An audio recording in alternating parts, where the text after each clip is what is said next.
citizens of the world.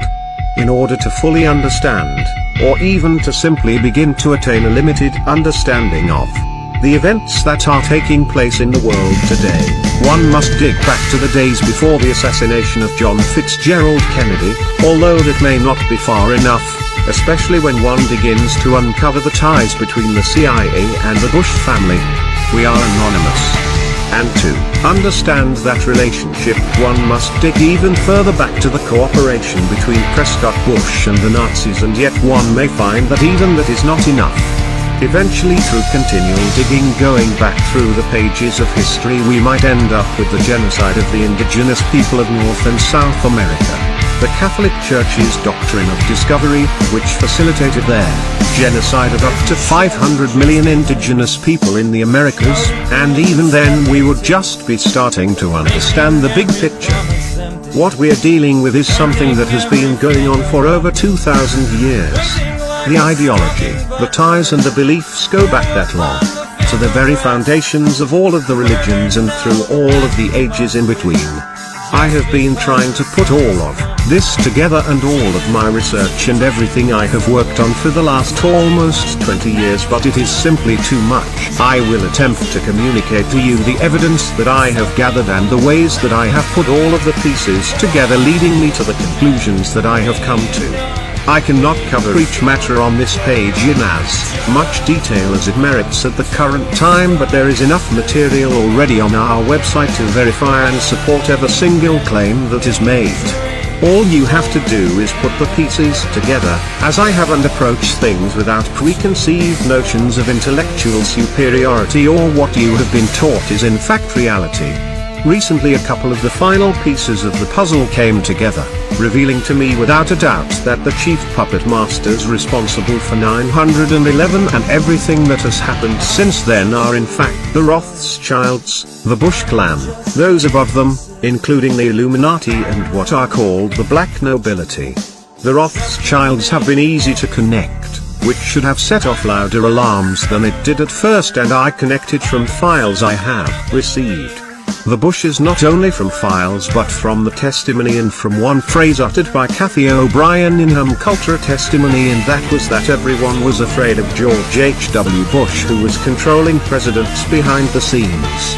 I have also come upon lists of Mossad agents and testimony that Mossad demolition teams were extremely involved in taking the World Trade Center down. Time is the avenger, and the more time goes by the more pieces of the puzzle appear and things grow clearer. However, this clarity is coming at a time when it seems too late to stop them, yet that may not be. But surely is what they want us to think.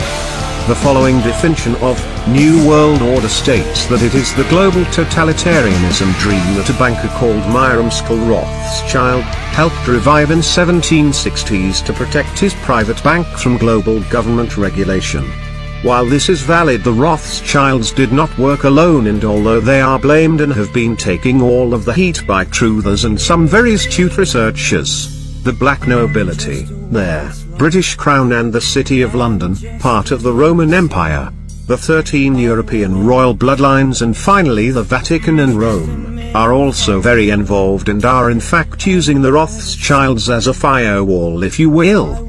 According to the author of one definition, the grand blueprint is best described by a social engineer named Dr. Adam Spartacus Weishaupt, professor of canon law at the University of Ingolstadt. Weishaupt adopted the term Illuminati. This nightmare is still sought after today, as Weishaupt two-lined below. The blueprint for the NWO is abolition of all ordered governments, abolition of private property, abolition of inheritance, abolition of patriotism, abolition of the family, abolition of religion, a global population of 500 million, creation of a one-world government. Myron Skull Rothschild 1828. Allow me to issue and control the money of a nation, and I care not who writes the laws. Even a 4-year-old can understand that people with control of money write the laws. The following is from an excellent analysis of the New World Order by author Ken Adaki, which can be found at educateyourself.org.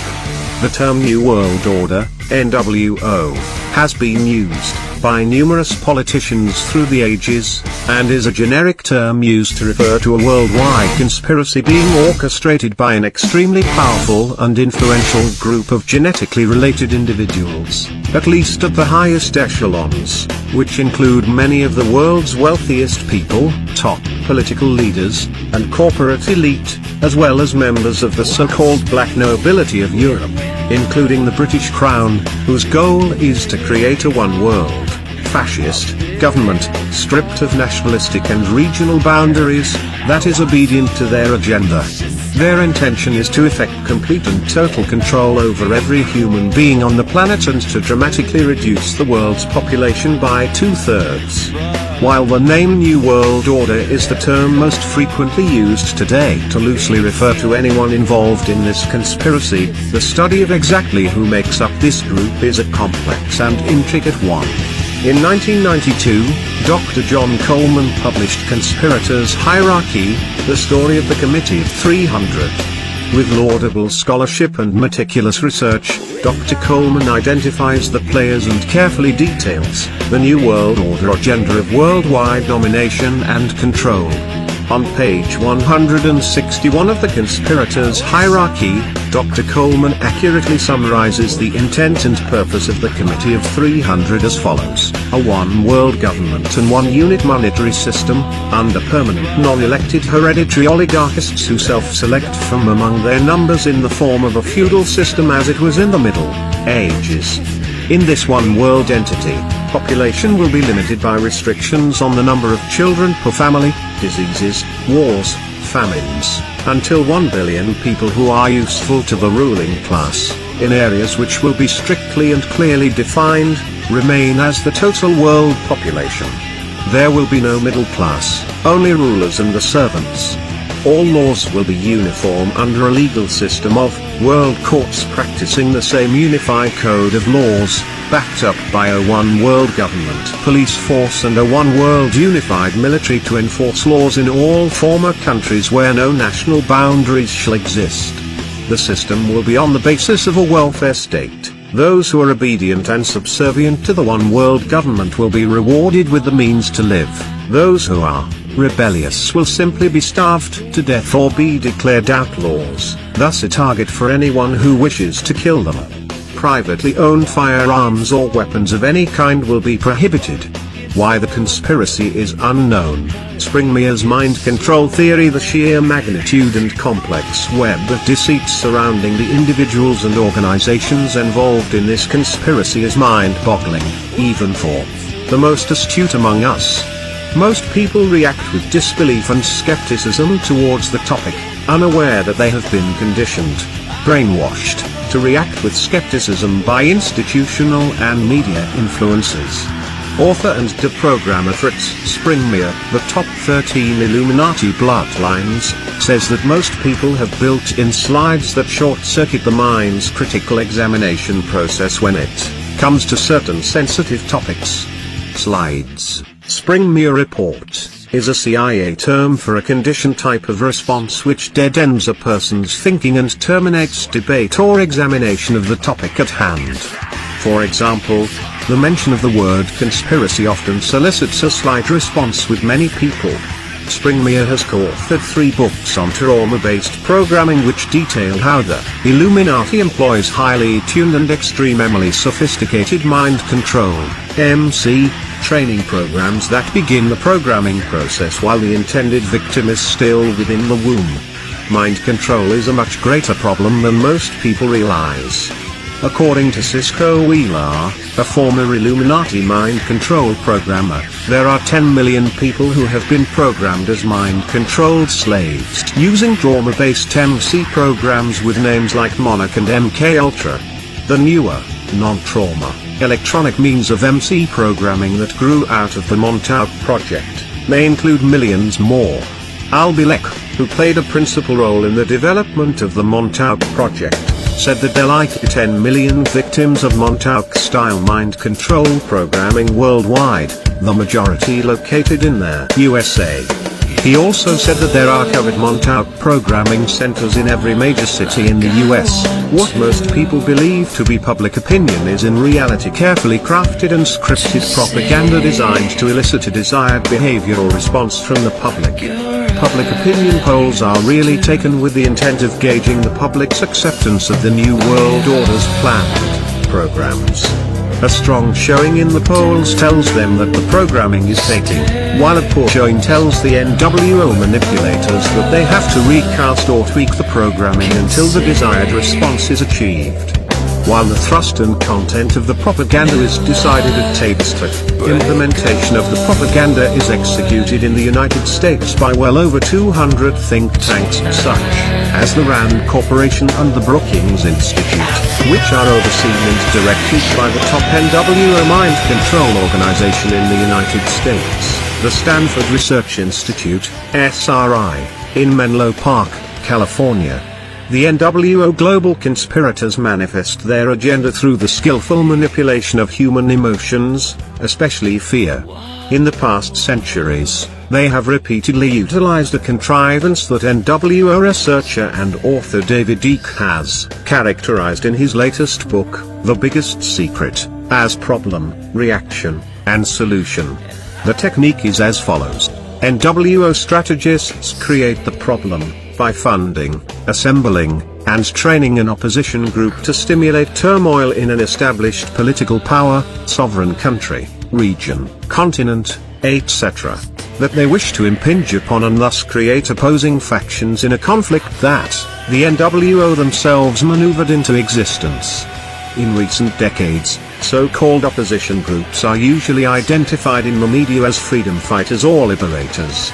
At the same time, the leader of the established political power where the conflict is being orchestrated is demonized and, on cue, referred to as another Hitler. Take your pick: Saddam Hussein, Milosevic, Gaddafi, etc. Their freedom fighters are not infrequently assembled from a local criminal element, that is KLA, drug traffickers. In the spirit of true Machiavellian deceit, the same NWO strategists are equally involved in covertly arming and advising the leader of the established power as well. The NWO always profits from any armed conflict by loaning money, arming, and supplying all parties involved in a war. Their conflict is drawn to the world stage by the controlled media outlets with a barrage of photos and videotape reports of horrific and bloody atrocities suffered by innocent civilians. The cry goes up, something has to be done. And that is the desired reaction. The NWO puppeteers then provide the solution by sending in UN peacekeepers, Bosnia, or a UN coalition force, Gulf War, or NATO bombers, and then ground troops, Kosovo, or the military to search for weapons of mass destruction, which of course are never found. Once installed, the peacekeepers never leave. The idea is to have NWO-controlled ground troops in all major countries or strategic areas where significant resistance to the New World Order takeover is likely to be encountered. Who is the NWO? The corporate portion of the NWO is dominated by international bankers, oil barons and pharmaceutical cartels, as well as other major multinational corporations.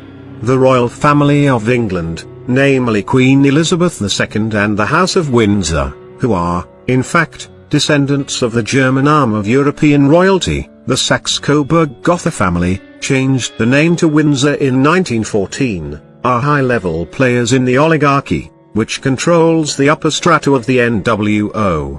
The decision-making nerve centers of this effort are in London, especially the City of London, Basel, Switzerland, and Brussels, NATO headquarters. The United Nations, along with all the agencies working under the UN umbrella, such as the World Health Organization, WHO, are full-time players in this scheme. Similarly, NATO is a military tool of their NWO. The leaders of all major industrial countries like the United States, England, Germany, Italy, Australia, New Zealand, etc.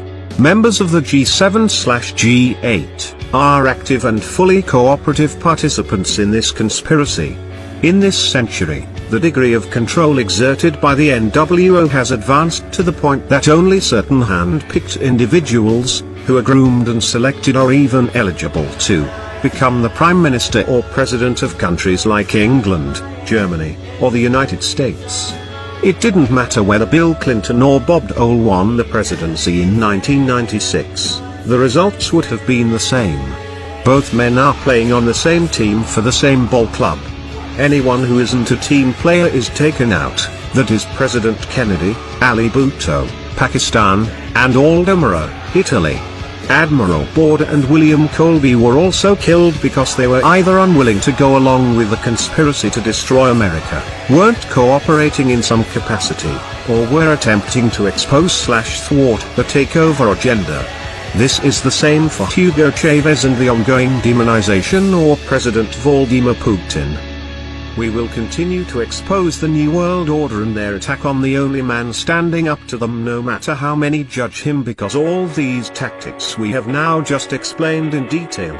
Time and time again they have gotten away with these ploys, as you fell for the Trump hate, the Trump-Russia possible collusion, the Trump-Putin hate, and now just the Putin hate as they have gotten rid of Trump with a rigged election.